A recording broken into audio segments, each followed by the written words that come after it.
future inside of me. I can find my promise, deepest parts of me. I can find my promise. Welcome to the It's All About Pink Love podcast with Dr. Renair, the Pink Love Specialist. Deepest parts of me.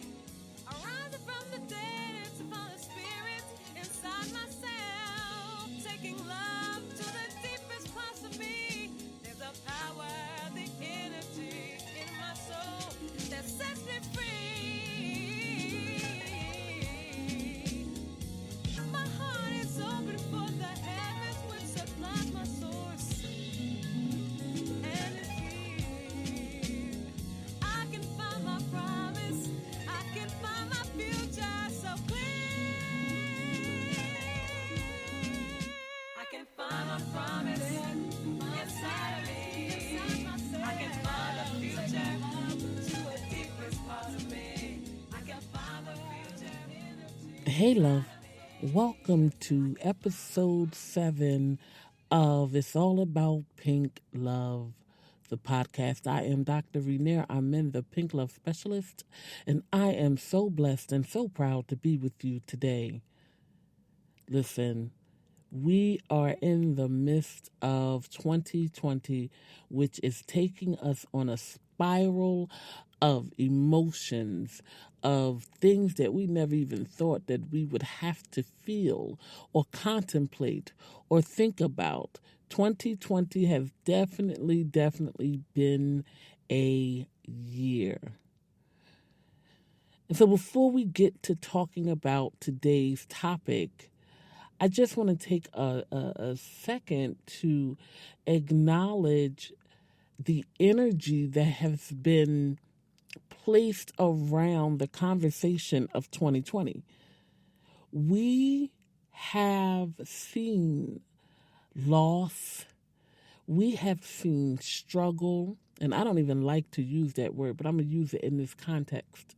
We have seen people exhibit some of the greatest parts of their personality, of their being, in good ways and in not so good ways. We have been exposed to the unmasking of humanity.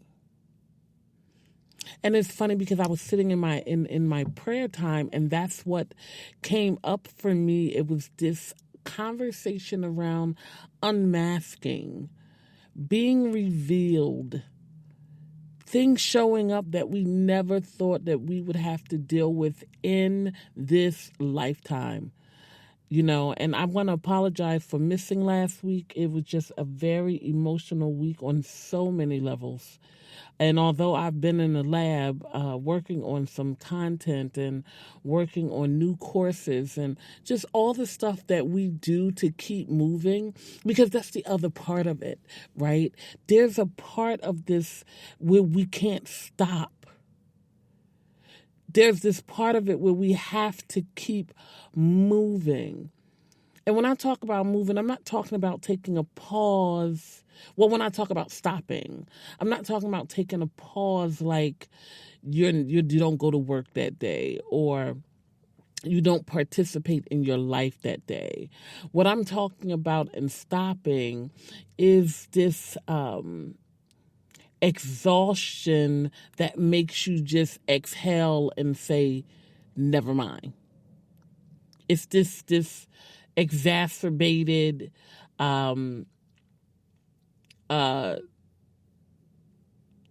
feeling. And so, and I know I took that long pause to just come at the word with feeling, but that's what it feels like. Like that was the perfect example of what it feels like. That's the perfect example. It's this long pause, and then you go to say something that just doesn't even remotely properly articulate what it is that you are feeling because you can't find the words. So it has definitely been an emotional pause for me, especially as a person of color. It's all of these emotions and all of these things and all of this reality that I didn't necessarily, I don't want to say that I didn't know was there, because I know it was there. You know what I'm saying? It's this reality that saddens me and forces me to want to show up in the world differently, which kind of then leads to the conversation that we're going to have today about the what if. I have had some conversations lately with clients, with friends, with people, colleagues around around like, what if we would have did something different, or what if so and so hadn't have been placed where they're placed, or what if in my life that relationship would have worked out, or that friendship would have worked out, what if I never got fired from my job. It's like all of these what ifs, because we are dissatisfied with what is happening in our lives. So we begin to wonder if one or two things had been different, we would have not had the experiences that we have, and that's what leads us to the what if.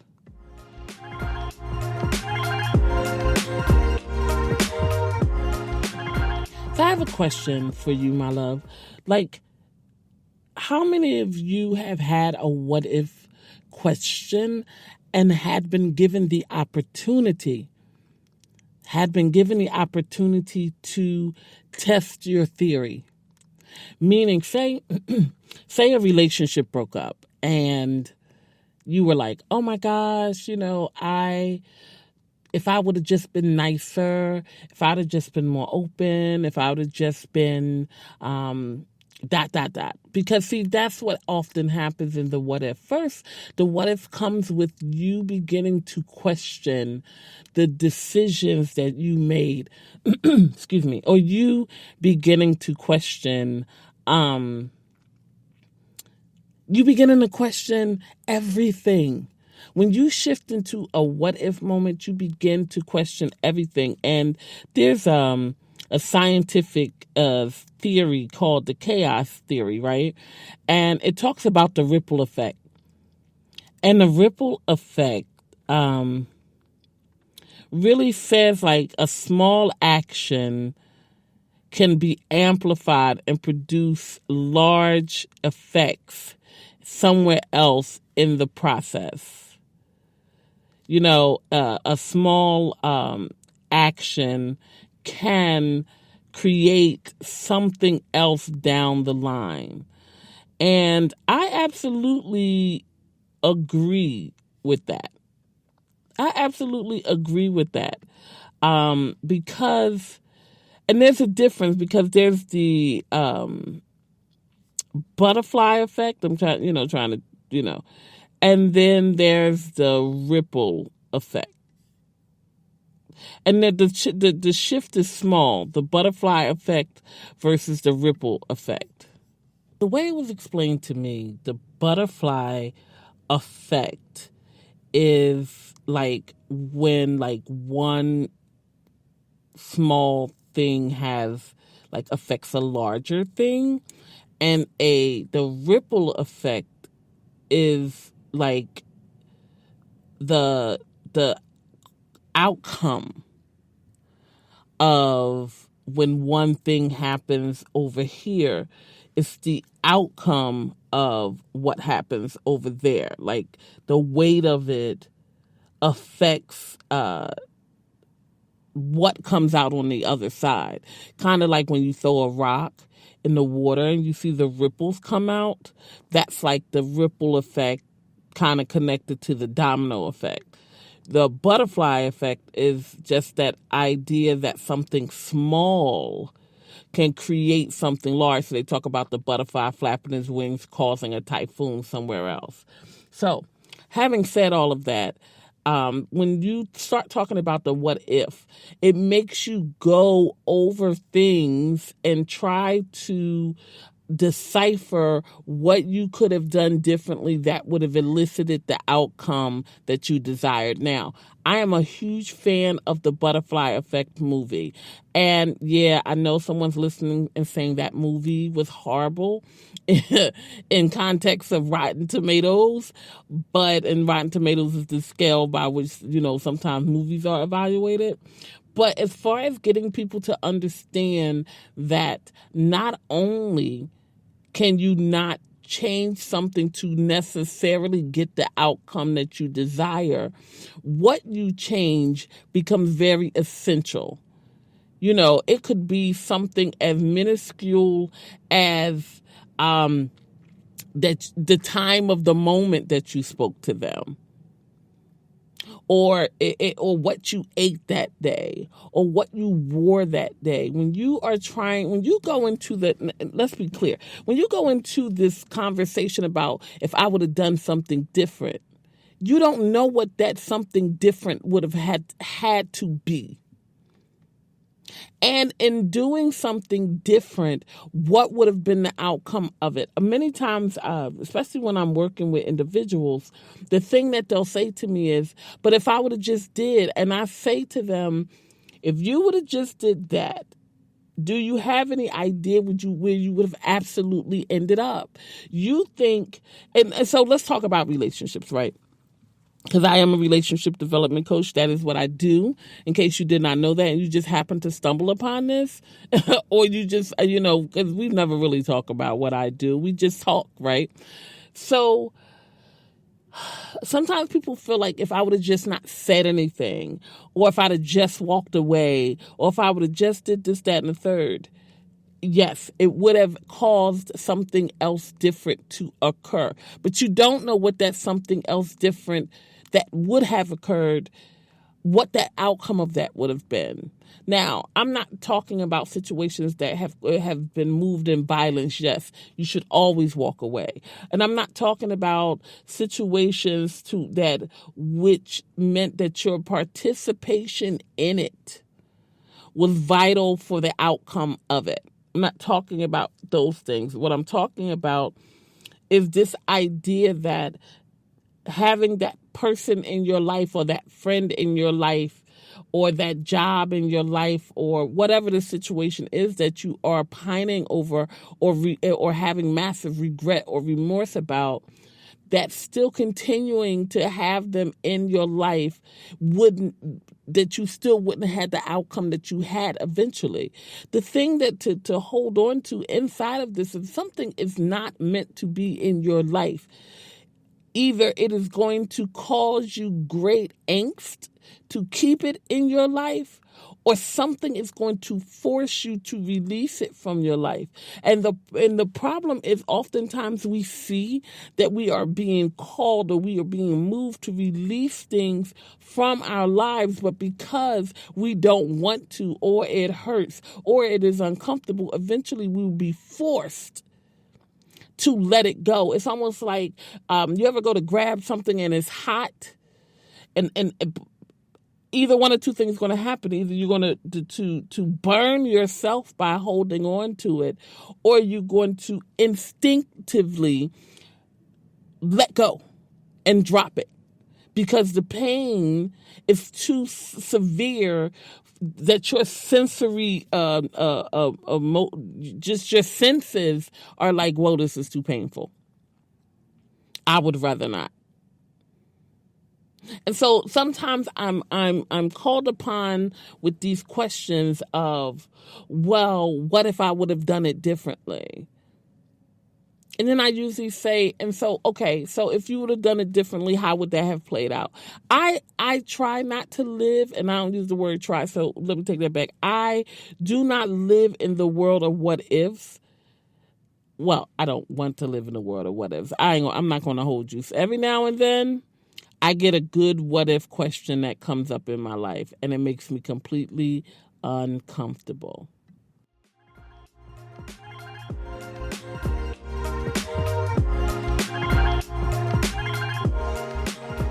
So just being transparent, I'm adopted, right? And for a long time, I would wonder what would have happened if I had been raised by my biological parents. What would have happened if I would have been raised by my biological parents? How would my life have been different? And so, I am, I was adopted within my family, so I am familiar with my siblings. I know who my siblings are. I knew who my birth parents are, or were, because my mother's deceased. But I always wondered, like, if I'd have been raised by her, how different my life would have been. And that question was something that created this seeking in my life. And if you are one of my pink loves and you've been adopted, I would be interested to hear how that played in your mind. Like, did you have what if questions? Did you find yourself constantly wondering what it would have meant if you would have been raised by someone else? So it took me to get to a point to understand that as much as I wanted to know what it would have been like, the truth of the matter is it just wasn't. And I tend to be a pretty logical thinker. Like, I get in my emotions every now and then, but for the most part, I'm pretty black and white. But so when people say to me, well, what do you think would have happened if you would have done this, that, and the third? And I say, I can't think of that. I can't think of that. I can't think of what would have happened if I would have made a different decision. I can't think of what would have happened if I would have had a different conversation. I can't think of what would have happened if I would have chose to go left instead of going right, because then I will become lost in this spiral breadcrumb of trying to undo stuff that has already been done. I can't undo anything that has already been done. And so right now I'm talking to my people that are healing from breakups and relationships, and they're in this space of, what if I would have just done this? Hell, some of us are in this space of, what if I'd have just walked on by and never took the phone number or never took the message? But there was something to gain. There was something to glean from the experience. There was something that Spirit wanted us to learn. And I'm sorry, every now and then you'll hear me get a little spiritual about how life forces us to learn a greater lesson, because there is something that we are to take away from that experience to guide us into a place that we are going. So I am divorced. I got divorced in 2018, and during the time I was homeless in context, because I didn't have a place to live. I went to stay with some friends of mine, and the bigger part of it made me have to deal with some stuff about myself. It would have been easy for me to just blame everything on my ex-spouse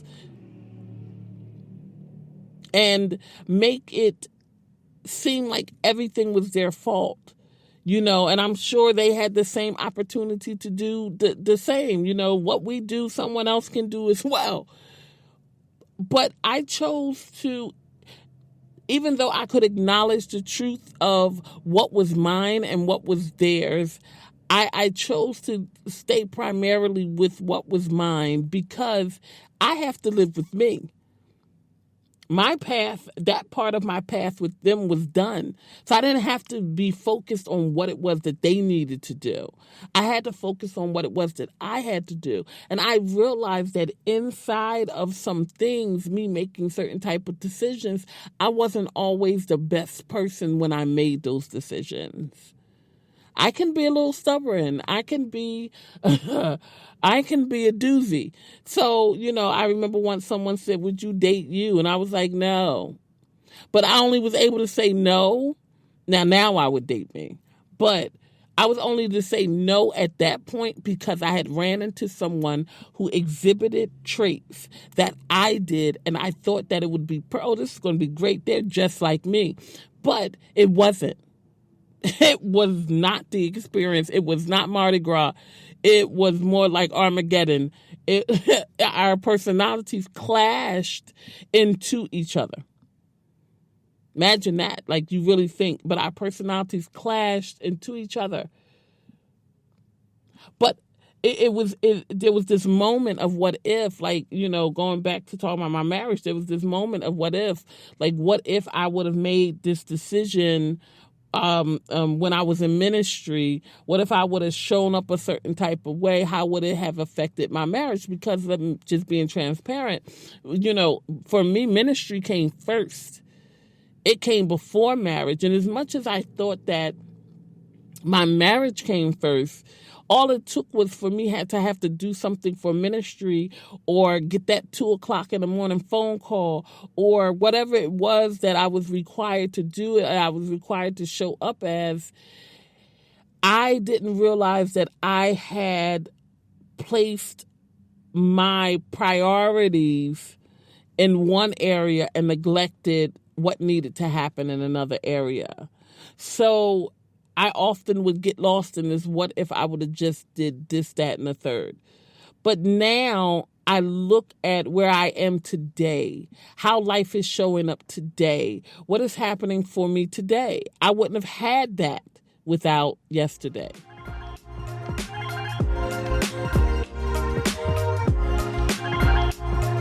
So in unpacking, quote unquote, yesterday, I had to be honest with myself and say, well, who am I? I think about who I am today, October the 2nd, who I am today. And I have never been this person. And when I say I've never been this person, hear my heart. I've never been this happy. I've never been this free. I've never been this in tune with who I am emotionally and spiritually and psychologically. I've never been in a space of pure accountability. Even when I'm not the best person, I can move in creating the best apology because I recognize that although I'm still a work in progress, people do not deserve to be subjected to me figuring out I'm still a work in progress. So I can own the accountability that comes inside of that and do my best to rectify or to at least offer a healing to a situation I might have caused damage. Now, if a person decides not to take it, then there's nothing that you can do about that. We talked about that, a couple shows ago. So what if does not do us any justice? What if creates the breadcrumb spiral that I talk about? It makes you then start chasing through those ripples, chasing through those things that have occurred and trying to pinpoint the exact moment that you could have made a decision to do something else. Impossible. Absolutely impossible. And it's mainly impossible because you would have to work backward from the outcome that you wanted. Hear me when I say this. You would have to work from the outcome backwards.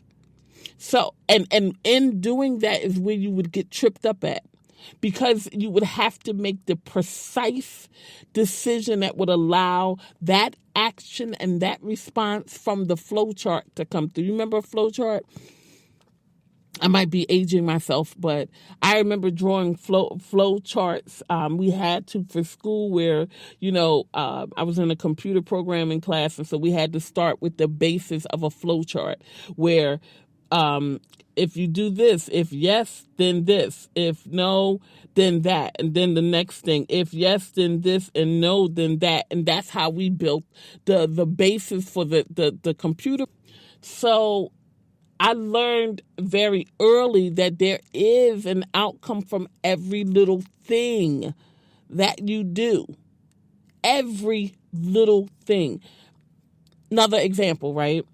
I am in the middle of another one of, I have a colleague who's a fitness expert, and she gives these occasional 2-week, 14-day challenges that we have like a food plan and a workout plan. So typically, first thing in the morning, I get up, I then get dressed, and I do my exercise. Before I eat, before I do anything else, I do my exercise, and I get it out of the way, get my shower, and then I get going for the day. But the other day, I was just running a little bit for time. I had a deadline that had to happen like 10 a.m. and I wasn't finished getting it together. So I said, well, I'm going to work first, then I'm going to do my workout. But by the time I finished getting the work done, it was almost 11 a.m. and I was hungry. I had been up since, 5 or 6 o'clock in the morning. So I decided to have my shake and then do my workout. But then I had another meeting, and so then the workout began to be just a little bit later. To make a long story short, I did my workout. And I almost regurgitated. I almost threw up. The shake was almost sitting in the top of my throat by the time I was finished. And I realized in that moment that I don't want to work out. I don't want to work out, after I eat. I want to get it done beforehand. But I had to experience it from the other side to recognize that's what I really wanted to do, because it didn't service me the same way. It didn't benefit me the same way. It actually made me a little sick. So when you are talking about how changing one thing makes a difference, all I changed was when I did my workout. I just inserted it in a different place. But because I inserted it in a different place, my body did not receive well for me to have that happen after I had eaten. And so that's that. And so that's what I'm talking about. What I'm talking about is this thing, like if I change something, it's going to make it better. I had no idea that my body was going to have a visceral reaction to me shifting that time of which I simply did the workout. That's all I changed was the time. But my body did not receive it well. So I just want to say to you that if you are living in this place of, I wish I'd have done something different. What if I would have gone here? What if I had not done this, that, and the third? Take it and learn from it. Take it and learn from it so that you can have a better experience moving forward. Getting stuck inside of a depression or some other type of psychological response because it did not work out the way that you planned, it's not good for you. It's not healthy for you. Have your grieving process. Deal with the sadness about what didn't occur. But don't get stuck there. Get up and then move forward. Take the lessons from it so that you can have a better experience. Well, guess what? I won't ever work out after I eat. If I can avoid it. I mean, if there's special circumstances and time is what time is, I got to do what I got to do. But I know now that having stuff on my stomach when I'm working out it doesn't make me feel good. And so sometimes that's simply what an outcome was supposed to elicit for you. The understanding of something about yourself. Either it is to learn what you want or it's to learn what you do not want to see happen. That's the two things that come from experiences. And so now after something is done, I ask myself, Renair, what did you learn? And what did you learn? Is that something you want to carry with you in the next? If I learned this, now will I readjust and make sure that I'm always working out before I get my shake? Or have I concluded that it's not that big of a deal if I still got to insert it in? I just don't care. It's not that deep. So.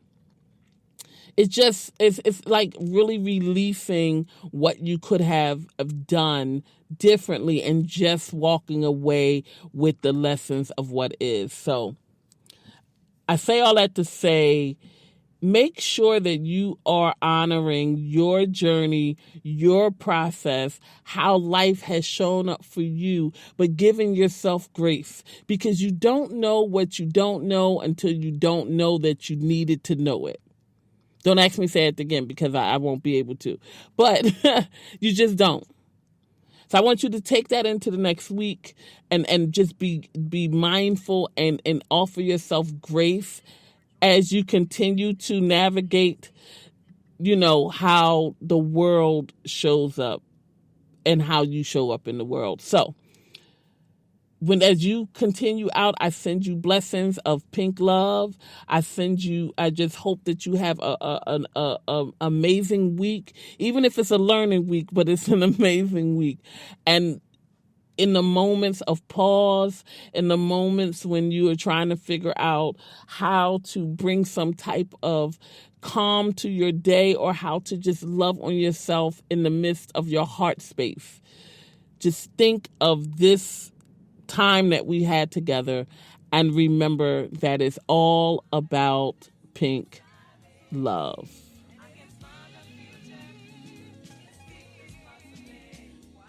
Thank you for joining Dr. Renair today. For ways to stay connected, please visit www.pinklovewellness.com. You can also follow her on social media. She is Renair Amen everywhere.